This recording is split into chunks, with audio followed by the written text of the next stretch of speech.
Paramahamsa Sri Nityananda, or Swamiji, is a revolutionary spiritual master of our millennium. He walks on a mission to heal the world through the powers of meditation.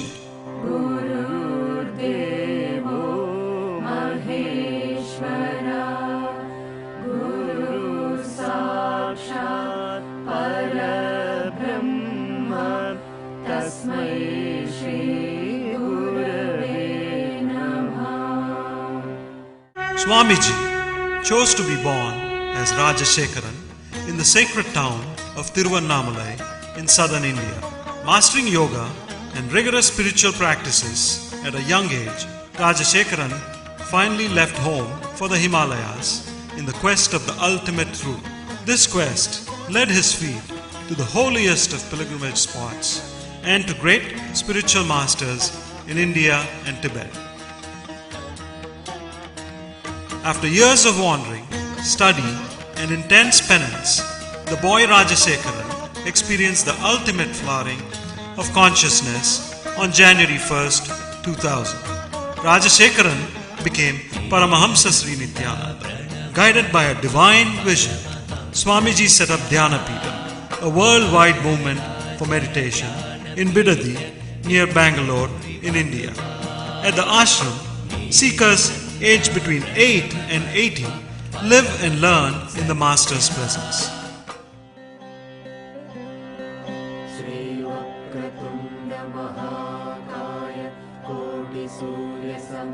Ananda Healing, a unique healing science formulated by Swamiji, has been baffling the medical world by curing diseases ranging from migraine to cancer. Qualified individuals are also initiated by Swamiji into Ananda Healing. Today there are over 300 healing centers and over 700 healers worldwide. The Ananda Spurana program is an intensive workshop for chakra healing and meditation that brings together philosophies and techniques from the world's major spiritual streams. The Nityananda Spurana program, or NSP, is an advanced level course where participants work on all their 7 energy bodies. Ananda Yoga is an introductory program to help integrate meditation into our normal lifestyle with practical and powerful techniques to cope with work stress, ill health, and failing relationships. Swamiji also reaches out to people with Dhyana Satsangs, or mass meditation camps that take meditation to the remotest towns and villages of India. Swamiji travels the world, committed to spreading awareness about the role of individual transformation in shaping global communities. With a pragmatic vision that links Eastern philosophy to the Western scientific thought, Swamiji continues to awaken humanity to the significance of spirituality in our time.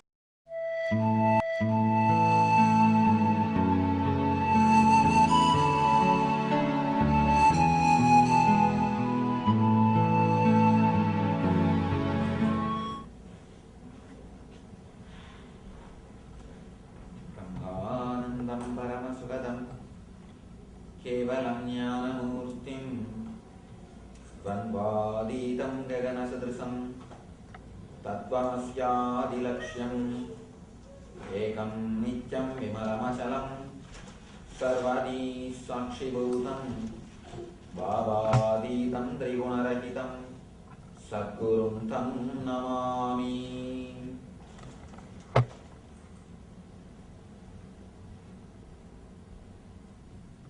Welcome you all, my love and respects.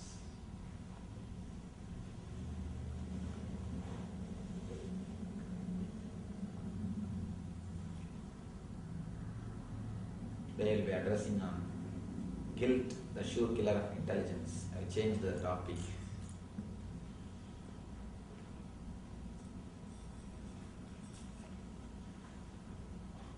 Because tomorrow we are going to a religious place, temple. I will be speaking about prayer.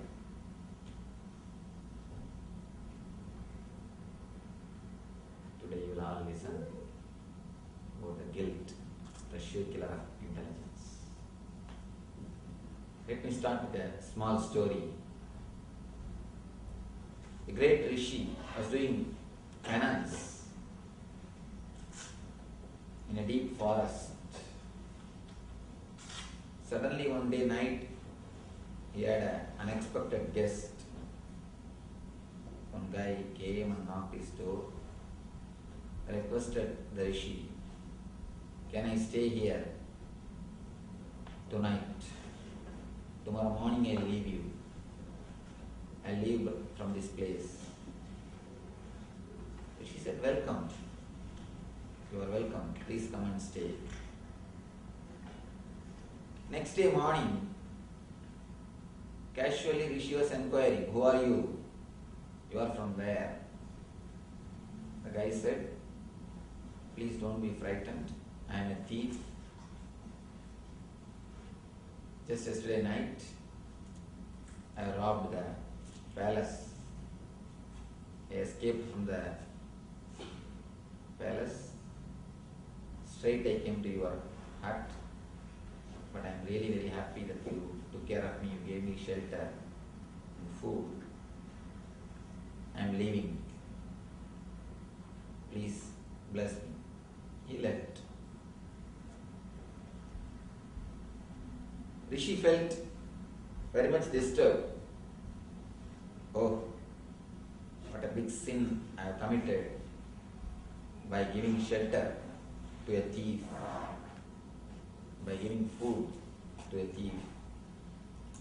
He started weeping and he wants to do some prayaschitta. He wants to wipe his sin out. He started praying, "Oh God, please forgive me. I don't know what should I do to remove this sin. I gave shelter and food for a thief for one full night. Please forgive me." He was weeping and wailing. Suddenly he heard a voice from the heaven. That voice is also weeping. He heard somebody weeping from the heaven. He was surprised. Asked, "Who is weeping?" From above he heard the voice, "I am God, I am weeping." She asked, "Why are you weeping?" God said, "You have given him food and shelter only for one day. You think that is a big sin. That itself is a big sin. I am giving food and shelter for him every day. Where will I go and wash my sin? That is why I am weeping." You need to understand there is a beautiful thing to be understood from this story. The rishi had a concept that I am holier than him. He had more ego than the real feeling. His ego was only corrected by this God's message. All our guilt, all our rules, all our morality, all our idea of right and wrong is created only by this type of rishis. These rishis, this type of rishis, not all, this type of people who think they are holier than others, they are more pure than others, they are great than others. They created the rules which created guilt in you. According to me, guilt is the greatest sin. At least other sins will punish you after your death. Guilt will punish you when you are alive. With other sins, you will have punishment only when you are dead, of course. I am not sure, they say. But the guilt will kill you when you are alive. Look little deep. What is the root cause of the guilt? It is just our idea about right and wrong, our understanding about what is right and what is wrong. Only from that the guilt starts. What is right and what is wrong? Let us start analyzing. After all, where is the scale to measure what is right and what is wrong? In Hinduism, vegetarian is the right. In Christianity, non-vegetarian is right. In Hinduism, you can marry only once. In Islam, you can marry 4 times. In Hinduism, you can't drink. But in Christianity, Jesus himself consumed liquor. There are so many rules, so many regulations in different places, in different situations, in different societies. In South India, fish is considered as a non-veg. But if you go to Bengal, they call it as a Ganga Phal. Fruit from Ganga. Fruit from Ganga. And Bengali Brahmins, they eat fish. There will be no Bengali house which will not have a pukur in front of the house. Pukur means a small pond. They grow fish. They eat fresh fish. And Ramakrishna used to eat fish. In Bengali Brahmins take fish, and fish is considered as a vegetarian. Mach, Mishti, Tamak means the fish, sweet and tobacco is a basic thing. Ramakrishna used to smoke. Vivekananda used to smoke. So where is the so-called morality? It is just local customs. In course of time becomes a morality. If you see the ancient scriptures, epics of India, Mahabharata, Draupadi was married to 5 men. And so many different kind of life, so many different kinds of things. Kunti was married to 5 men. Kunti had 5 sons from 5 different men. And Draupadi lived with 5 men. There are so many different kinds of morality, so many different kind of life structure, so many different kind of thinking system. In different times, different rules was formed by different leaders. In some society, something is morality. In some other society, same thing is immorality. In some society, something is right. In some other society, the same thing is wrong. Here I saw a big fun in one state. This state, casino is not allowed, it is illegal. That side, it is legal. Just only the river is the border. Inside the river itself, they have a big casino. One side it is legal, the other side it is illegal. Something is law in some place, the other place, on the other side, same thing is illegal. So where is the scale of right or wrong?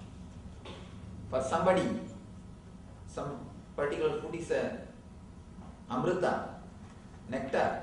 For somebody, the same food is poison. Where is the scale to measure what is right and what is wrong? There is no scale. That is why in Sanatana Dharma we have two scriptures. Sanatana Dharma is the only Dharma which is courageous to have two kinds of scriptures. All other religion in the planet Earth, they have only one scripture, one book, ultimate, that's all. There are many religions which say their book can never be updated. Their book can't be updated. Even softwares can be updated. If their book cannot be updated, I don't know what to say. There are many religions which says their book can never be updated. But Sanatana Dharma is the only courageous religion which says their book can be updated. They have made it as a two portion. One is Sruti, another one is Smriti. Sruti means the ultimate laws about enlightenment, Atman, the concept of realization about the universe. Smriti means the social laws, the day-to-day rules and regulations. We are the first courageous people who declared Smriti can be changed. Time to time, enlightened masters can create new Smritis. Enlightened masters can write new Smritis. Because we know no morality can be morality forever. No law can be law forever. Because morality and law is based on the situation. If the deer population becomes too much, you are allowed to hunt. Same way, once upon a time in India, cows population was too much. That is it, they started giving cows in sacrifice. Once it has become too low, they started worshipping. These rules are all created for the sake of maintaining the equilibrium in the society, maintaining the harmony in the society. When we all live together, we need few basic understandings to live happily. For example, you will not kill me so that I will not kill you. That's all. You will not try to kill me so that I will not try to kill you. Both can live happily. Like these few basic understandings, slowly, by and by, they became rules. They became morality. The problem is, as long as you understand the root of morality, you neither behave immorally, nor you get disturbed by this morality. But once you don't understand the root, once it becomes just a teaspoon feeding, sort of a forced rule, then not only you try to escape from that rule, and you create deep guilt in you. If it is just a forced rule, you always try to overspeed when you don't see the cop's car. When it is forced rule, you always try to go beyond. There is a taste in it. Actually, there is a taste when you do something which you are not supposed to do. One guy who has become addicted to smoking, he came to me asking for help. Swamiji, please help me to quit smoking. I don't know how I became addict. Please help me. I asked him, how did you stop? He said, no Swamiji, I never felt like smoking. I hate even that smell. But one day in a corner, myself and my friend both were standing and talking. In a street corner, my friend was smoking. My father saw from distance and he thought, I am also smoking. When I went back to the house, he started firing me. He started shouting at me that when did I start smoking and all these things. I tried my best to explain to him that I was not smoking, but he is not ready to listen to me. He shouted at me. Then I thought, anyhow, he has shouted, why not smoke? I had the punishment, why not enjoy? That is the way I started Swamiji. Most of the time, just the curiosity, we have a taste. If you are asked not to do something, you feel a joy, a sort of a satisfaction by doing it. And there is a basic tendency in every human being. When you say no to your parents, you feel you prove you are a man. As long as you say yes, you are only a child. You are not mature. When you say no, you think you become mature. It's a basic tendency you can see in the teenagers, especially in this country. The moment they say no, they feel they become mature. They are grown up. You feel you are mature. You become man or woman by saying no to your parents. That is why so many rebellious groups, so many gangs, because there is a deep taste in saying no. Saying no is almost like addiction. When you say no, you try to prove you are somebody special. You are somebody different. As long as morality is given to you like a teaspoon feeding, not with an understanding, you create two things. One, you try your best to escape from it. Second, you create a deep guilt inside your being. A small story about how things became superstition or a moral setup. There was an ashram in India where every day Guru used to do regular worship, puja, morning puja. And he had a pet cat. The cat used to jump and play around him when he does the puja. He felt the cat is a big disturbance. So before starting the puja, he called one of his disciples. I catch this cat and cover it by a basket. They covered it. He did the puja peacefully. Next day also he called the disciple. Hey, cover this cat so that I will have a peaceful time. So every day it has become a routine to cover a cat before the puja. Suddenly one day, Guru died and the cat also died.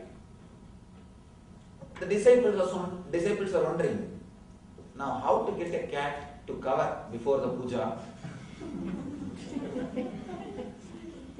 They started searching for a cat.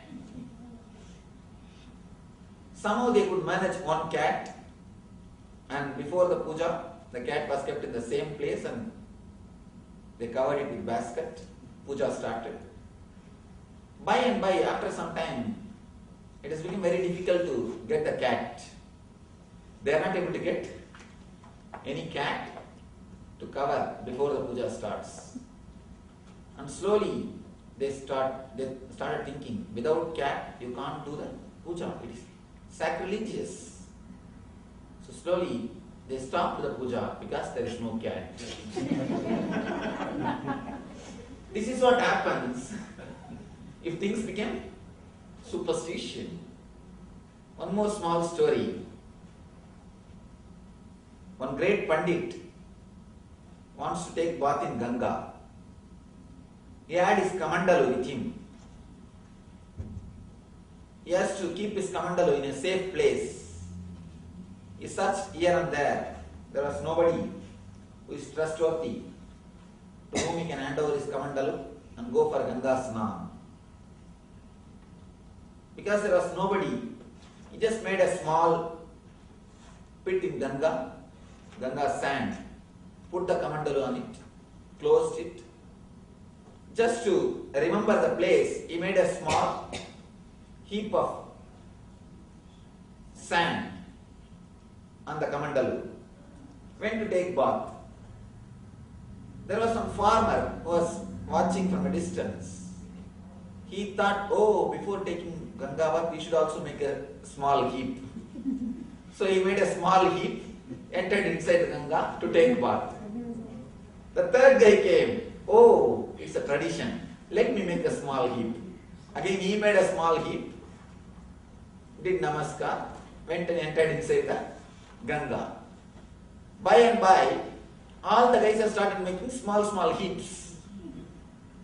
The moment Pandit came out, he saw more than 100 heaps all over the Ganga bed. And now he's having a problem. Where is his kamandalu? Where is his kamandalu? It is under which heap? He did not know. So he started searching, destroying the heaps. Suddenly the farmer came and started shouting at the Pandit, hey, why are you disturbing our Shivalingas? Why are you disturbing our heaps? You are a Pandit, you should have a sense. Don't you know? Before Ganga Snana, you are supposed to do this. And you are disturbing our heaps. Heaps naturally look like a Shivalinga. So you are disturbing our Shivalingas. Don't you have a sense? Pandit said, when did this ritual started? It is me who created the whole ritual. It is just for the sake of my kamandalu. I created it. Finally it has become a big trouble for himself. Anyhow, he was not allowed to destroy the heaps. So he has to move. If you look into your life, there are so many heaps which has entered in your life the same way. There are so many speed breakers. There are so many obstacles in your life which has entered without any understanding. In course of time, many regulations which had meaning becomes a rule without even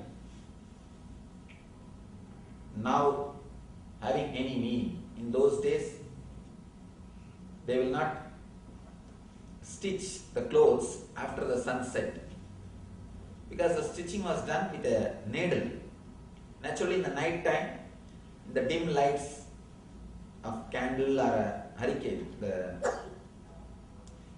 small lamps, you will not be able to, the lantern lamps, you will not be able to stitch. Even now in India, you can see after the sunset they won't stitch. Even in the tailor shops, there are many tailor shops where now lights are available. They are not going to stitch in the hand. They are going to do it only by machine. But you can see, they won't stitch. Just blind rules. When you don't have understanding, things become just dead rule. When you have understanding, any rule can become a technique to live life happily. If you start understanding all the rules, you will start understanding all the rules are created just to have happy, blissful life for yourself and the people who are around you. But today, these very rules create hell for yourself and for others. I have seen few people, before starting their meditation, they will create so much of noise in the house. Keep quiet, don't shout. Switch off the calling bell. Do this, do that. They will practically turn the whole house just for the sake of 10 minutes meditation. Do you think that 10 minutes also they will do it? The moment they start, they will start dozing. And after 2-3 minutes, start beating the mosquito. After 2-3 minutes, scratching. Then I think tomorrow we can do. For this drama, they will make such a big drama. They will practically turn the whole house. The very meditation itself is done for the sake of peace and silence. But they will create so much of noise. Many times you can see the people who try to create peace, their sound will be much worse than others. Their sound, whoosh, keep quiet, that will be more louder than the people who are talking. In the schools you can see. The sound of the kids will be much less than the noise from the teacher. Most of the time, when you don't understand the root of the morality, you start living in a very dull and dead way. According to me, any rule, if it is internalized, will create guilt in you. Understand? Any rule, when I say any, I mean capital letter A-N-Y. Any rule, if it is internalized, it will create a deep guilt in you. Because by your nature, you are the person who works, who aspires for freedom. Svabhava sudantraha means your nature itself is freedom. You are a nitya mukta. You are eternally free. You never wanted to be caged. You never wanted to be slave of any rule. You can see all the society is struggling, working only towards freedom. All your struggle is nothing but struggle for freedom. Even your search for money. If you have more money, you have more choices. More bigger house, more bigger car, more comforts. You have more choice, you have more freedom. Your choice or your freedom is what? Is a real search. Your search for money is nothing but search for more freedom. So by very nature, you are searching for freedom. You never wanted to be caged, encaged by any rules, any morality. When some morality is given to you as a rule, either you try to go beyond. If you can't, you take revenge on them. You always take revenge. Maybe you wait for a right time. You wait for a right time, you take revenge on them. People are again and again come and tell me, Swamiji, my son is not taking care of me, my daughter is not taking care of me. Be very clear. Your son is the first enemy for you, you will be the first enemy for him. Because you have given him so many rules. You have given him so many regulations. You have given him so many laws. So almost you are a master for him when he was young. So naturally you will see one part of his mind. The one part of his mind will have respect, will feel you are his hero. The other part will always feel against you. The other part will be just waiting to take revenge on you. Because you have given him the rules and regulations. It's a basic rule. Naturally, he will be against you because you give him rules and regulations. There are few people who try to give you the rules in a very subtle way, in a very cunning way, exploiting your fear and greed, showing the hell and the heaven, desire for hell and the desire for heaven. There are so many concepts of hell and the heaven. If you practice this type of things, you will be rewarded with heaven.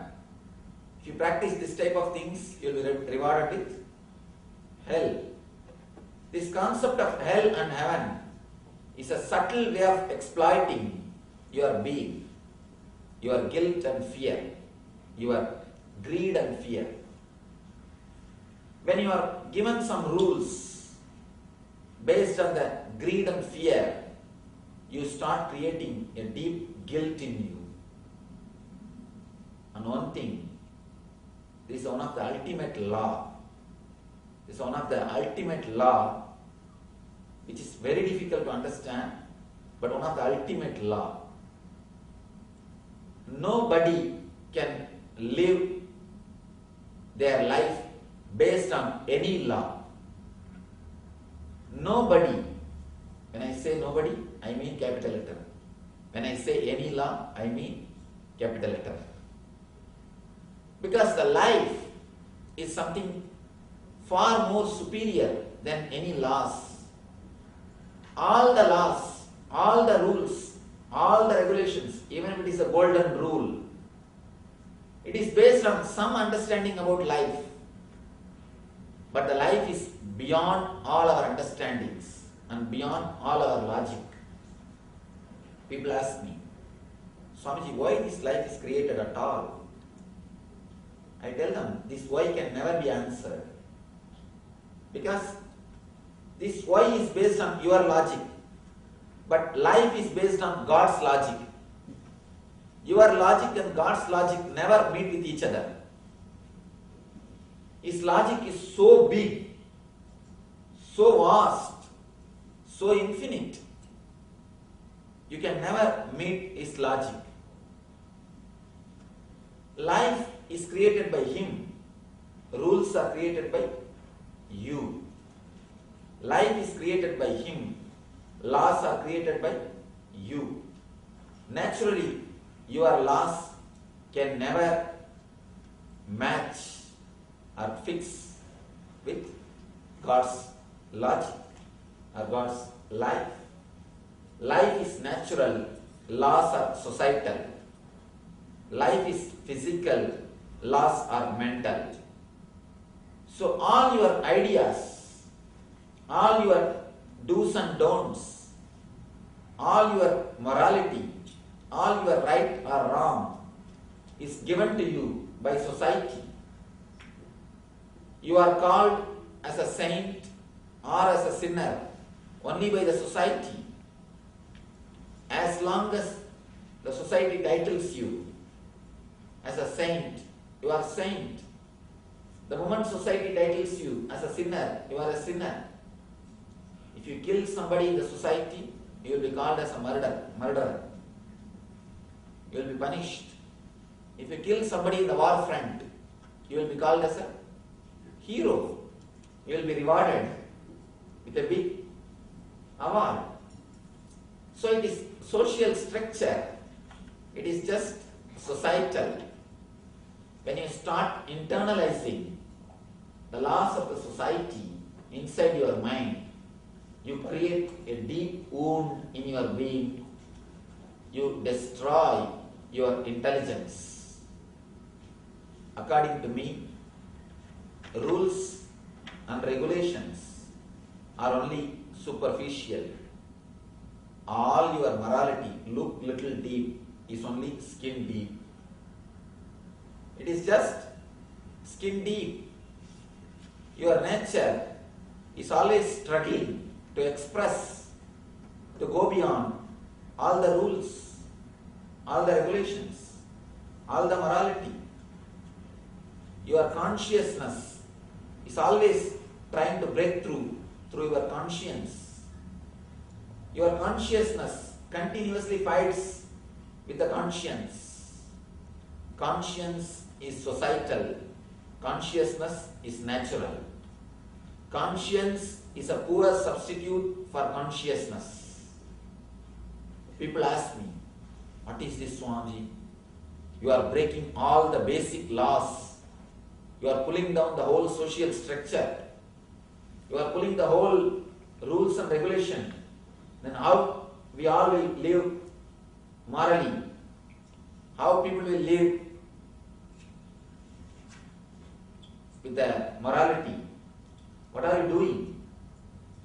I tell them, be very clear. Only for kids you need forced morality. For them you need to say, keep quiet, I'll give you candy. Of course, nowadays kids say, I am happy, I don't need your candy, keep. I am happy by jumping around. Who cares for your candy? To kids you can say, keep quiet, I will give you candy, or I'll beat you. For kids you can give morality based on fear or greed. It is time. You are not kids anymore. It is time to stand up and be moral based on understanding, not based on fear and greed. As long as your morality is based on fear and greed, be sure it is just skin deep. It is just skin deep. You can never be moral based on fear and greed.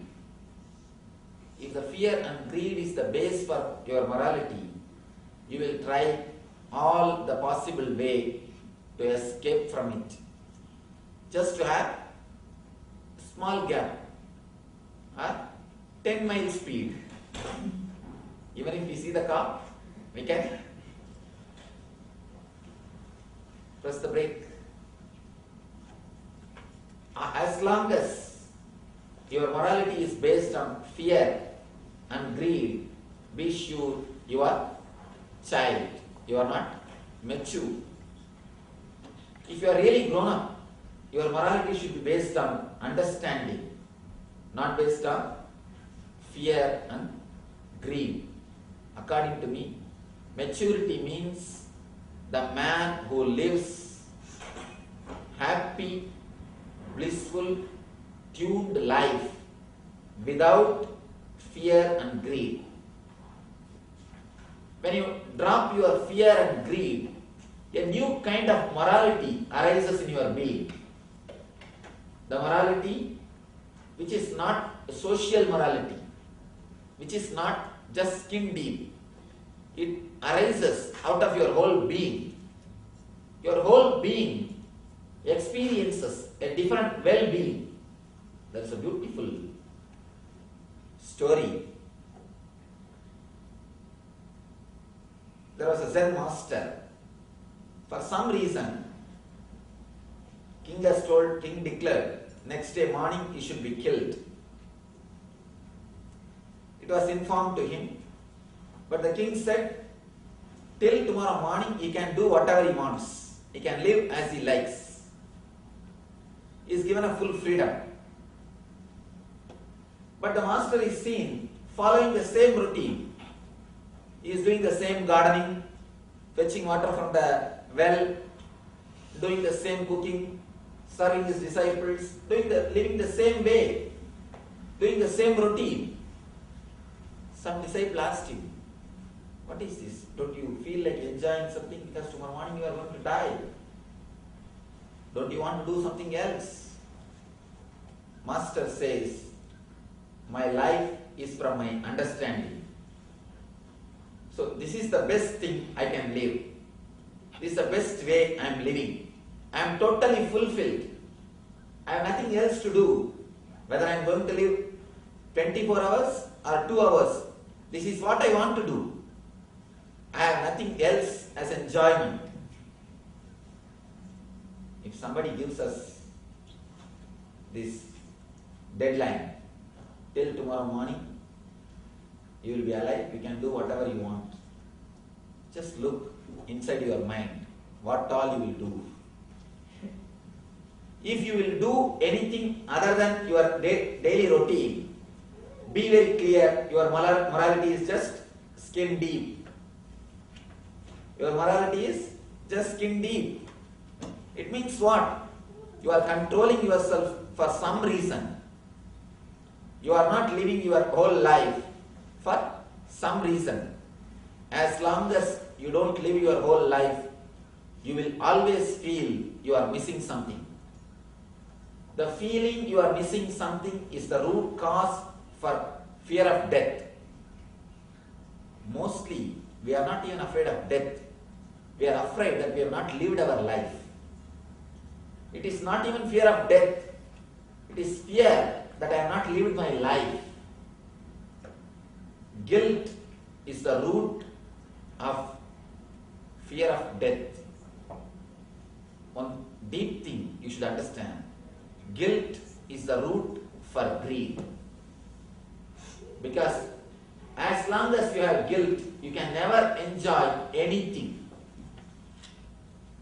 One of our devotees, she came to me and told me, Swamiji, the moment I see ice cream, I start having the cold. I don't even have to eat. If I see the ice cream, I catch cold. No, it's a very serious thing. For last 12 years she is suffering. Then I sat and started speaking with her. Almost like psychoanalysis, but in a little deeper way. Slowly I traced her mother created a deep guilt in her when she was a child about the ice cream. The mother doesn't want the kid to have more ice cream. So she created a deep guilt, a deep negative attitude towards the ice cream. That negative attitude and the guilt creates allergic feeling just by seeing the ice cream. And when I was analyzing about her, when I was talking to her, she said, Swamiji, sometime when I see the ice cream, immediately I hear a clear voice, my mother's voice, don't eat. Even now, she says, I am hearing the voice. You do not know how many times you are hearing the voices. We are not so sensitive, that is why we don't hear. But our being is also a crowd of voices. Understand, your being is not only your being. You are totality of crowd of voices. Your mom's voice is there, your dad's voice is there, your teacher's voice is there, your friend's voice is there, your neighbor's voice is there, your professor's voice is there, your hero's voices are there. You are totality of crowd of voices. That is why you feel so much of sound inside. If there is only one voice, you will never have a problem. You will never have any problem. Your mind will move like a river. That's a beautiful example you should understand. Your mind is almost like a river, like a stream. It flows beautifully. But this guilt is like a rock. It blocks the flow, creates a whirlpool, and creates the energy block. Any guilt you carry in your mind, in your being, is a blockage of energy. Just like a blood clot, it's an energy clot. All the voices which is inside your mind is the root for the guilts. Any guilt will kill your intelligence.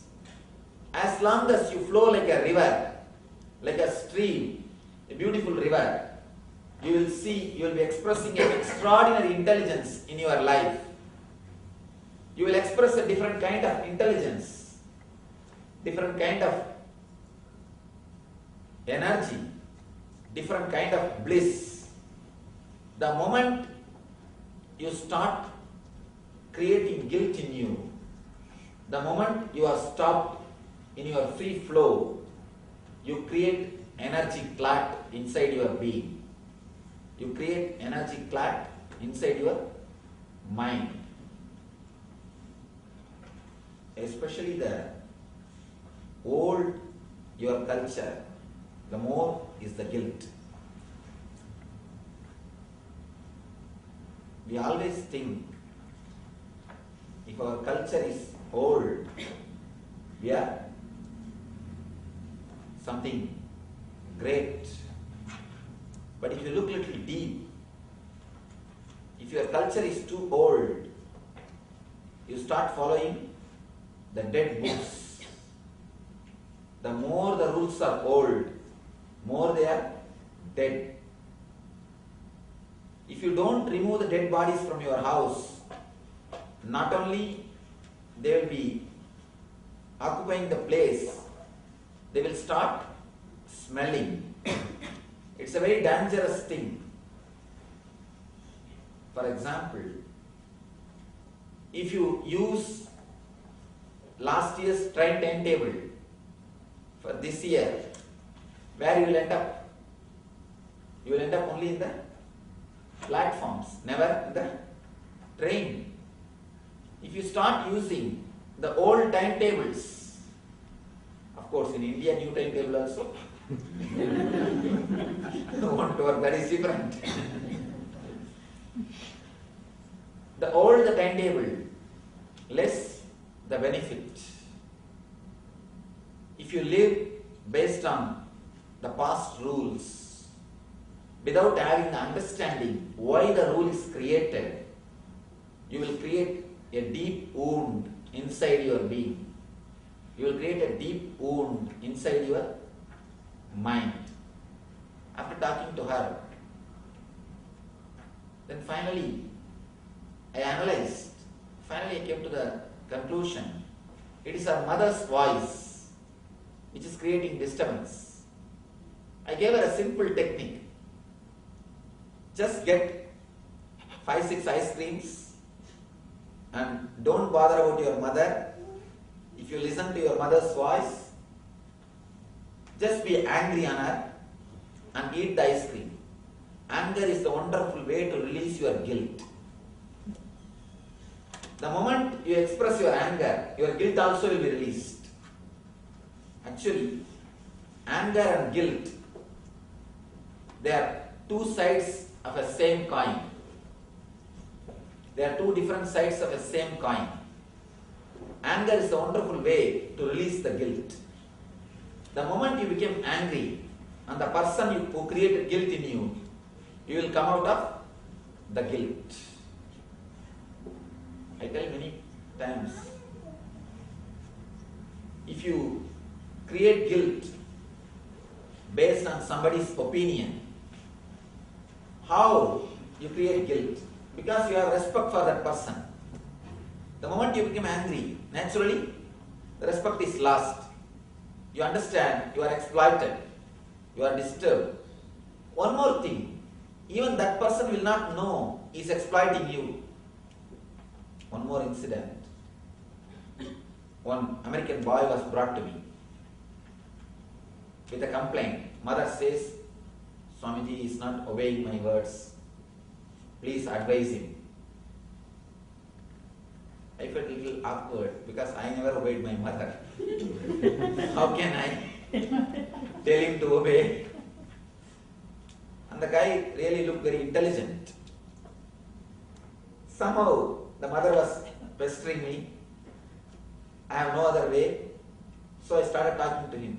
Arey, why don't you obey your mom? She made me even obey her.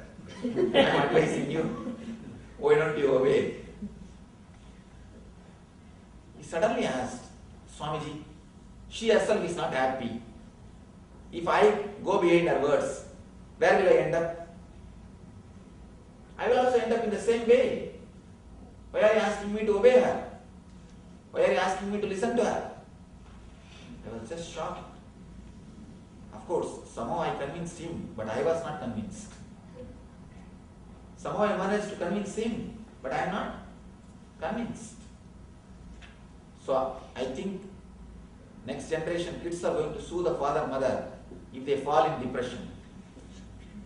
It's going to happen. Anything can happen in this country, I don't know. Kids are going to sue the parents. These guys did not give me right mental setup. That is why now I am feeling depressed. So be very careful.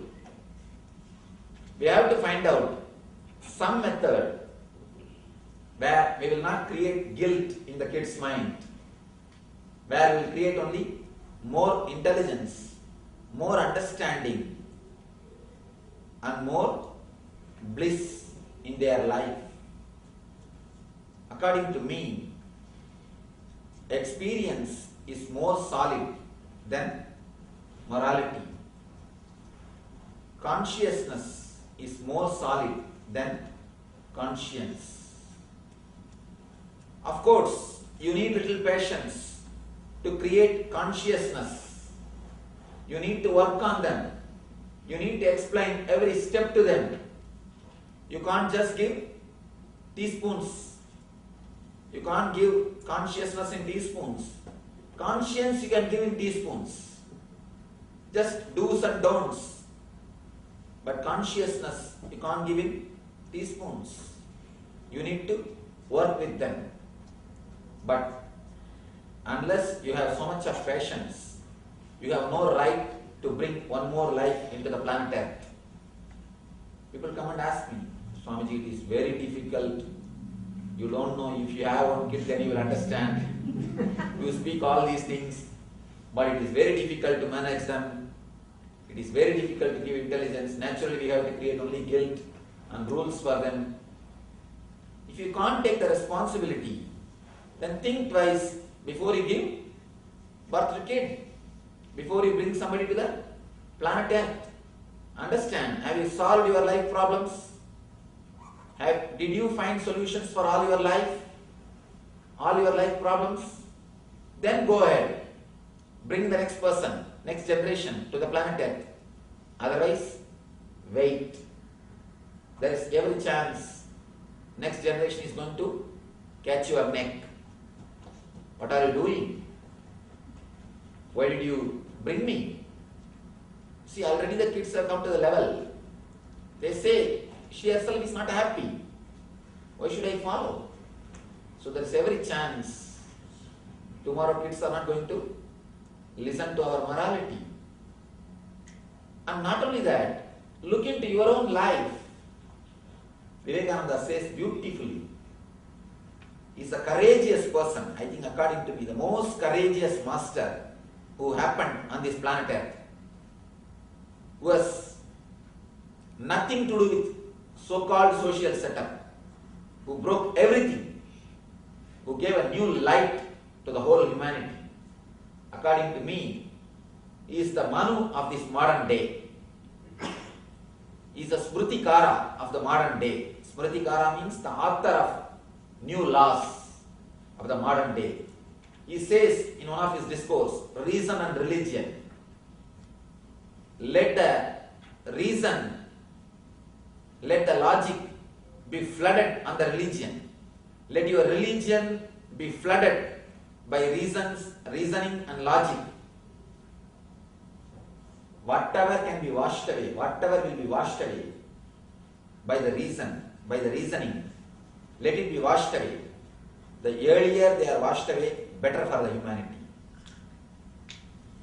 He says, flood the religion by reasoning. Allow the reasoning to be the main thing. Let your consciousness be the torch. Flood it.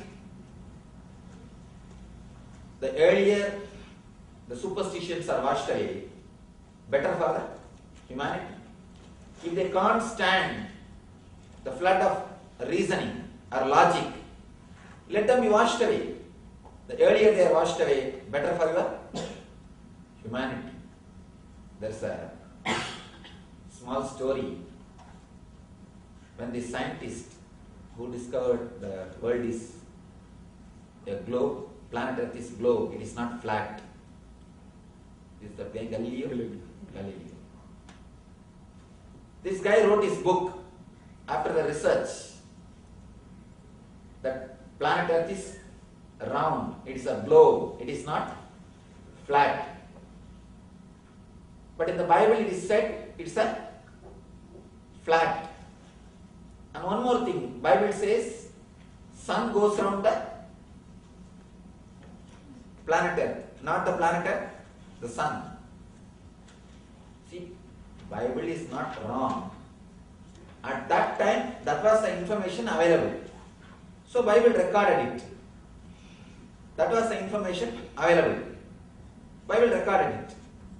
And one more thing, when you experience enlightenment, you will experience the whole existence is moving around you. When Jesus said the whole thing is moving around him, he becomes a center. When you become enlightened, you become a center actually. You become a center. You feel, you experience, the whole universe is moving based on you. When Jesus became enlightened, he declared his enlightenment through these statements. He experienced the whole universe is going centered on him. That is the reason he declared that sun is going around the planet Earth. It is a metaphysical statement. But the disciples who recorded, later on they started believing it as a physical statement. What Jesus declared is a truth. What the disciples believed is a fact. They started taking up this as a fact. So, Christian court summoned the scientist, the Galileo. They called him and they said, no, you cannot say sun is going, the planet Earth is going around the sun. Bible says sun is only going around the planet Earth. You have to change your statement or you will be killed. The guy said, all right, I'll change my statement. He changed the statement. No, my statement is wrong. Sun is only going around the planet Earth. He changed everything. He made a small footnote below. You see, because I am a Christian, I changed my statement. But sun or the planet Earth are not Christians. So they go around only as they go around. They are not going to change their directions according to my statements. Just because I change the statements, they are not going to change the directions. When you catch the hands, naturally, not only you don't look towards the moon, you change the direction of the hand and next generation looks somewhere else. Not only you miss the moon, you take care such a way that next generation also misses the moon. Making metaphysical things into physical things, what I say, creating morality out of understandings. As long as they are understandings, they are nectar for your life. They create a tremendous intelligence in your life. The moment they are reduced to a superstitious belief, the moment they are reduced as a morality, they create deep guilt in you, and the guilt is the sure killer of intelligence. According to me, guilt is the worst killer of intelligence. Guilt will never let you move in your life. One small incident. One of our devotee, she had a tumor in the end of the spinal cord, the root chakra, the Muladhara chakra. For 20 years she suffered. She came to me complaining, Swamiji, please help me, heal me. I am suffering with this tumor for so many years. And she says, even after surgery, it again comes back. She even underwent surgery, but it came back. I started talking to her slowly to trace the origin of the problem. Finally, she opened up and started weeping. She said, I asked her, do you have any guilt related to your sex energy? She slowly opened up and started weeping. She said she was abused when she was very young.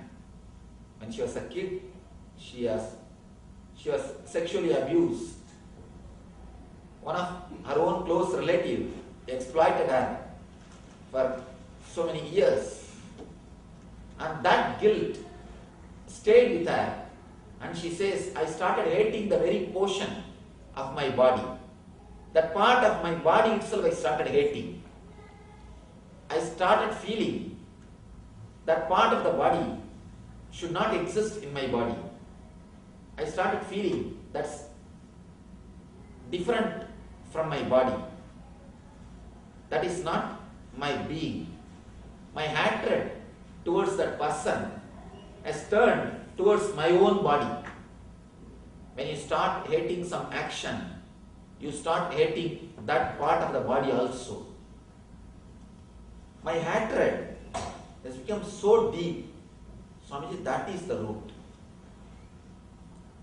I was speaking to her. Slowly she opened up and she wept, and when she confessed, when she brought the guilt out, I was talking to her and she came out of the guilt and she was psychologically healed. And I was explaining how this is a usual thing which is happening. Now they say 1 in 4 are getting sexually abused, especially in America. I read a report just the other day. 1 in 4. Of course, kids don't open up and kids don't tell you. Anyhow, when she was psychologically healed, when I explained the nature of all these things, you will be surprised. I can tell only one thing. It's a truth. What I am telling you is a truth. Just in 10 days, simply tumor disappeared. I gave her a small meditation technique to meditate on that area. I told her, express your anger towards him. Weep, shout, cry. Just close the doors, be in a separate room, and take a pillow, think of him, beat, shout, cry, throw your anger out, and after that, sit silently and feel that part of your body that part is also your body. Stop hating that part of your body. You will be surprised. Just this simple technique. 10 days, tumor disappeared, never came back. Never came back. I don't know, little difficult to understand, but truth. Same thing happens in our life. Not that always we get the physical disease.